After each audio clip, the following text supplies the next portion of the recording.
जानते हैं कि अल्कोहल या शराब का सेवन लकवे का कारण हो सकता है। ऐसा लकवा जो कभी कभी प्राणघातक हो सकता है, लाइफ थ्रेटनिंग हो सकता है।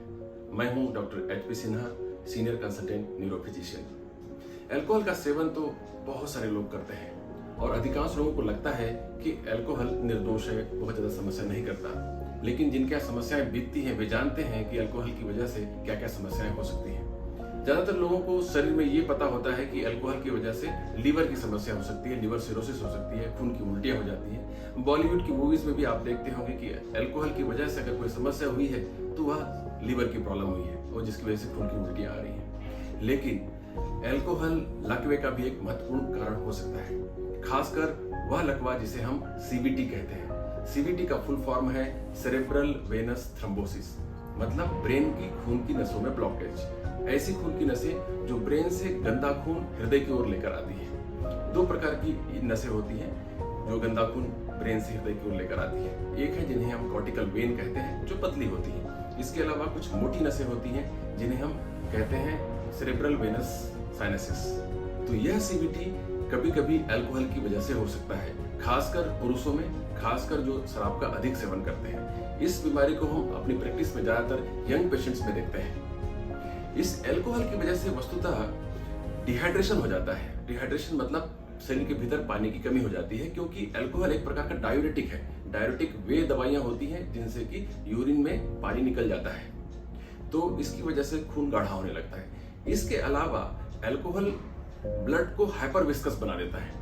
जैसा अंतर शहद और पानी में है, उससे आप समझ सकते हैं कि अगर गाढ़ा खून हो जाए तो किस तरह से वो खून की नसों में ब्लॉकेज कर सकता है। इसके अलावा यह प्लेटलेट की एक्टिविटी को बढ़ा देता है। प्लेटलेट के बारे में आप सुनते होंगे कि यह हमारे खून के थक्के जमने के लिए बहुत ही महत्वपूर्ण है। खासकर डेंगू में आप सुनते होंगे कि प्लेटलेट की मात्रा कम हो जाती है।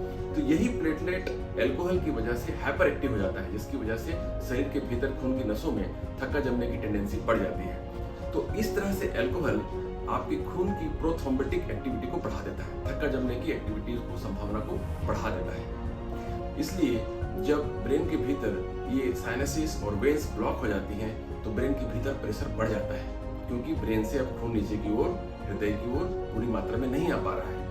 तो जितनी जितनी नसें ब्लॉक होती हैं उसी अनुपात में मरीज को लक्षण आते हैं। तो जब ब्लॉकेज हो जाती है ब्रेन के भीतर नसों में, तो सेरेब्रल परफ्यूजन ब्रेन का कम हो जाता है, मतलब जो सप्लाई ब्रेन को पहुंचनी चाहिए आर्टरीज के द्वारा, उसमें विघ्न पड़ने लगता है, जिसकी वजह से ब्रेन की कोशिकाएं डैमेज होने लगती हैं, मरने लग जाती हैं, डेड होने लग जाती हैं। और इसकी वजह से मरीज को तरह तरह के लक्षण आने लगते हैं लकवा के, जैसे हाथ या पैर में कमजोरी, या हाथ या पैर में सुनपन, बोलने में लड़खड़ाहट, समझने में कठिनाई होना, आंखों में दिखाई न पड़ना।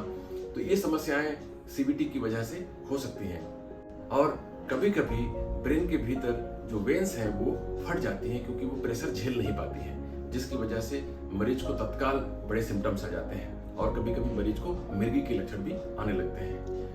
तो दोस्तों, मेरा कहने का कुल मतलब यह है कि आप अल्कोहल को बिल्कुल ही निर्दोष, इनॉक्युअस पेय पदार्थ ना माने, यह आपके लिए कभी कभी जान पे आफत ला सकता है। तो बेहतर है कि आप या तो अल्कोहल पूरी तरह बंद कर दें, या तो उसे बहुत ही मिनिमम अमाउंट में, अलाउेबल अमाउंट में ही लें। ऐसा अगर आप करेंगे तो इस तरह की बड़ी प्राणघातक समस्याओं से बच सकते हैं। अगर आपको यह जानकारी उपयोगी लगी हो तो आप अपने प्रियजनों तक इसे जरूर शेयर करें और इस चैनल को सब्सक्राइब करें। बहुत बहुत धन्यवाद।